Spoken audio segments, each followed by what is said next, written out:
প্রিয় বন্ধুরা, আজ আমি গীতার পঞ্চদশ অধ্যায়ের পুরুষোত্তম যোগের শ্লোক 1 এর ভগবান শ্রীকৃষ্ণ যে উপদেশ অর্জুনকে দিয়েছেন তার ব্যাখ্যা করব। আশা করি ভিডিওটি ভালো লাগবে। ভিডিও ভালো লাগলে অবশ্যই ভিডিওটিতে সাবস্ক্রাইব করবেন আর লাইক ও কমেন্টস অবশ্যই করবেন। তাহলে বলা যাক আজ গীতার পঞ্চদশ অধ্যায়ের পুরুষোত্তম যোগের 1 নম্বর শ্লোকের ব্যাখ্যা। ঊর্ধ্বমূলম অধঃশাখম অশ্বত্থমং প্রায়ুর্ব্যয়ম ছন্দাংসি যস্য পর্ণানি যস্তাং বেদস্য বেদবিৎ। শ্রী ভগবান কহিলেন, বেদবাণী কর্মকাণ্ডী সংসার আশ্রয় নানা জনি প্রাপ্ত হয়, কবু মুক্ত নয়। সংসার যে বৃক্ষ সেই অশ্বত্থ অব্যয়, ঊর্ধ্বমূল অধঃশাখা নাহি তার ক্ষয়। পুষ্পিত বেদের ছন্দ সে ব্রহ্মের পত্র, মোহিত সে বেদবাক্য জগৎ সর্বত্র।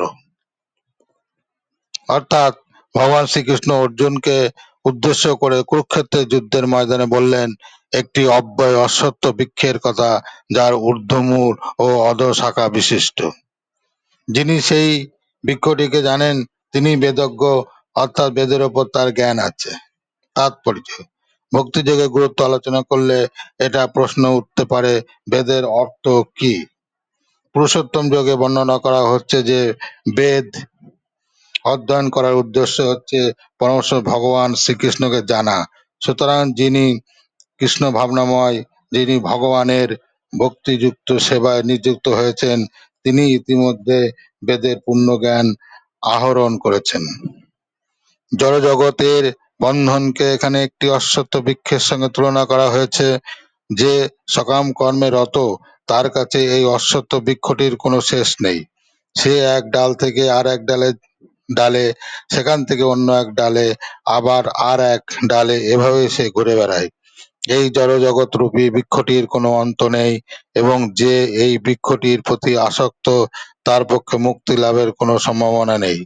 মানুষকে ঊর্ধ্বমুখী করবার জন্য যে বৈদিক ছন্দ, তাকে এই বৃক্ষের পাতা রূপে বর্ণনা করা হয়েছে। এই বৃক্ষের মূলটি ঊর্ধ্বমুখী, কারণ তার শুরু হয়েছে যেখানে ব্রহ্মা অধিষ্ঠিত সেখান থেকে, অর্থাৎ এই ব্রহ্মাণ্ডের সর্বোচ্চ গ্রহলোক থেকে।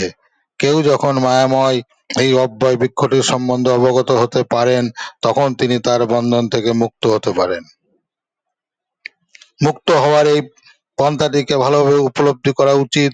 পূর্ববর্তী অধ্যায়গুলিতে জড়জগতের বন্ধন থেকে মুক্ত হওয়ার নানা রকম পন্থা বর্ণিত হয়েছে, এবং ত্রয়োদশ অধ্যায় পর্যন্ত আমরা দেখেছি যে ভক্তিযোগে পরমেশ্বর ভগবানের সেবা করাই হচ্ছে সর্বোৎকৃষ্ট পন্থা। এখানে ভক্তিযোগের মূল তত্ত্ব হচ্ছে জড়জাগতিক কর্মে অনাসক্তি এবং ভগবানের অপ্রাকৃত সেবার প্রতি আসক্তি। এই অধ্যায়ের শুরুতে জড়জগতের প্রতি আসক্তির বন্ধন ছিন্ন করার পন্থা বর্ণনা করা হয়েছে। এই জড় অস্তিত্বের মূল ঊর্ধ্বমুখী, তার অর্থ হচ্ছে এই ব্রহ্মাণ্ডের সর্বোচ্চ লোকে মহত্তত্ত্বের জড়জাগতিক অস্তিত্ব থেকে তার শুরু হয়। সেখান থেকে গ্রহমণ্ডল রূপী বিভিন্ন শাখা সারা ব্রহ্মাণ্ড জুড়ে ছড়িয়ে পড়ে। তার ফল হচ্ছে জীবের কর্মফল, যেমন ধর্ম, অর্থ, কাম ও মোক্ষ। এখন এই জগতে এমন কোনো গাছের অভিজ্ঞতা আমাদের নেই যার শাখা নিম্নমুখী আর মূল ঊর্ধ্বমুখী, কিন্তু সেটি আছে। সেই গাছ দেখতে পাওয়া যায় একটি জলাশয়ের ধারে। আমরা দেখতে পাই যে জলাশয়ের তীরের বৃক্ষগুলির শাখা নিম্নমুখী এবং মূল ঊর্ধ্বমুখী হয়ে জলে প্রতিবিম্বিত হয়। পক্ষান্তরে বলা যায় এই জগতের বৃক্ষটি হচ্ছে চিৎ জগতের বাস্তব বৃক্ষটির প্রতিবিম্ব। জলে যেমন বৃক্ষের ছায়া পড়ে, তেমনি চিৎ জগতের ছায়া পড়ে আমাদের কামনার উপর। প্রতিবিম্বিত জড় আকাশে বস্তুর অবস্থিতির কারণ হচ্ছে কামনা বাসনা। এই জড় অস্তিত্বের বন্ধন থেকে যে মুক্ত হতে চায়, তাকে অবশ্যই পুঙ্খানুপুঙ্খভাবে বিশ্লেষণ করার মাধ্যমে এই বৃক্ষটি সম্বন্ধে যথার্থভাবে জানতে হবে। তাহলে তার বন্ধন সে ছিন্ন করতে পারে। এই বৃক্ষটি বাস্তব বৃক্ষটির প্রতিবিম্ব হওয়ার ফলে তার অবিকল প্রতিরূপ চিৎ জগতে সবকিছুই আছে। নির্বিশেষবাদীরা মনে করে যে জড় জগৎরূপী বৃক্ষের মূল হচ্ছে ব্রহ্ম, এবং সাংখ্য দর্শন অনুযায়ী সেই মূল থেকে প্রকৃতি ও পুরুষ, তারপর প্রকৃতির 3টি গুণ, তারপর পঞ্চমহাভূত, তারপর দশেন্দ্রিয়, মন আদির প্রকাশ হয়। এইভাবে তারা সমস্ত জড়জগৎকে 24টি উপাদানে বিভক্ত করে। ব্রহ্মা যদি সমস্ত প্রকাশের কেন্দ্র হন, তাহলে এই জড়জগতের প্রকাশ হচ্ছে কেন্দ্র থেকে 180 ডিগ্রি বা একটি অর্ধবৃত্ত, এবং অপর 180 ডিগ্রি বা অপর অর্ধাংশ হচ্ছে চিৎ জগৎ। জড়জগৎ যদি বিকৃত প্রতিবিম্ব হয়, তাহলে চিৎ জগতে অবশ্যই সেই একই ধরনের বৈচিত্র্য রয়েছে, কিন্তু তা রয়েছে বাস্তব ভাবে। প্রকৃতি হচ্ছে ভগবানের বহিরঙ্গা শক্তি এবং পুরুষ হচ্ছেন ভগবান স্বয়ং।